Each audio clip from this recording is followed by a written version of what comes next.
Good morning mga kapobre. Dito po tayo sa area ng taniman natin.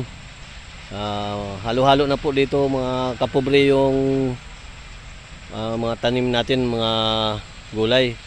May tanim na rin po tayo ng saging. Marami na po tayo yung tanim ng saging. Saka mga iba-ibang gulay. Lilinisin po natin. Kailangan malinis po yung puno. Tulad ng kalamansi. Ito, kalamansi po. Ayan na po. Marami na pong bunga. Ayan po. Marami na pong bunga yung kalamansi natin. Yan, paikot na yan. Ayan po, marami na yan. Ayan. Saka may patula tayo. Paakyat sa yun, sa langka. Ang patula, malalaki na rin ang bunga. Mga nakatago lang sa sa dahon ng langka. Ito po yung tanim natin ng mga tulad ng saging, kailangan malinis po yung puno para maging mataba sila, malusog, matanggalan ng damo. Ayan po, mga patula po natin, malalaki na ang bunga. So kailangan malinis. Aking lilinisan yung mga puno tulad ng puno ng saging. Ayan po, madamo.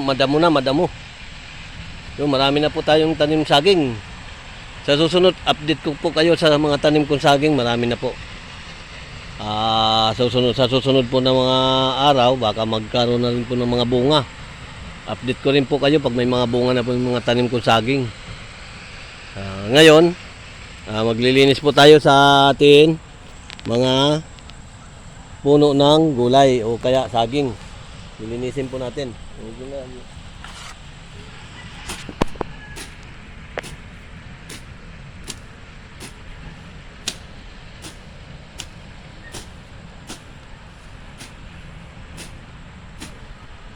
Lilinisin po ang mga puno ng patula. Linis para makabuo sila ng marami.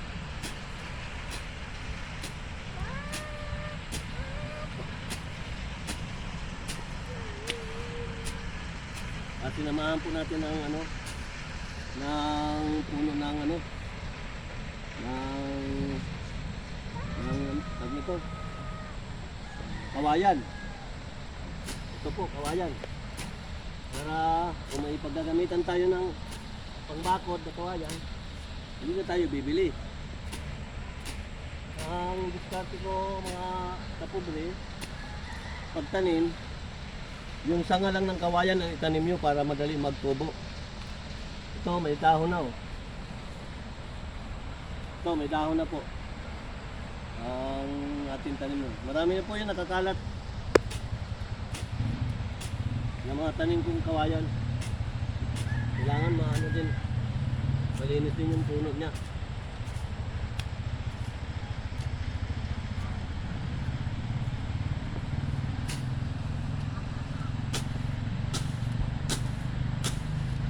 At dito, tapusin na natin muna yung sabi.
At saka ito mga kapobre, andito po yung puno ng patula.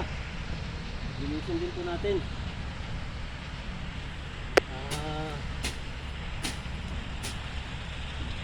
Dito po siya, oh.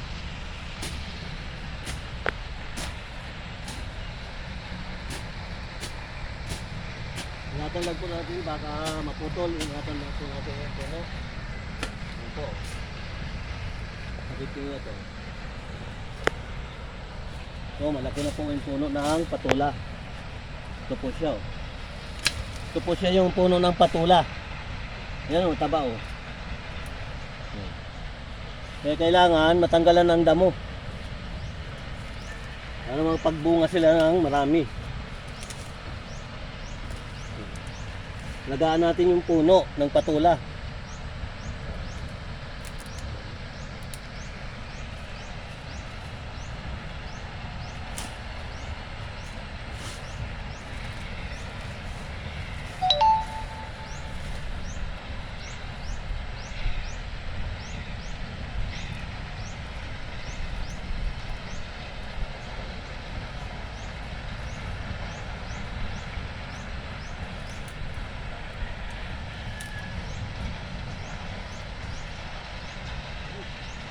Pula pa pala yun.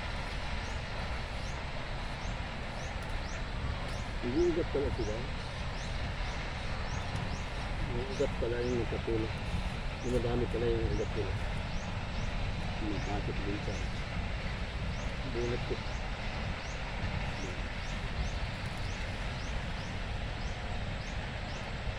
Ito po yun mga kapubri, oh. Laki ng puno ng patula, kaya pala malalaki ang malalaki ang bunga.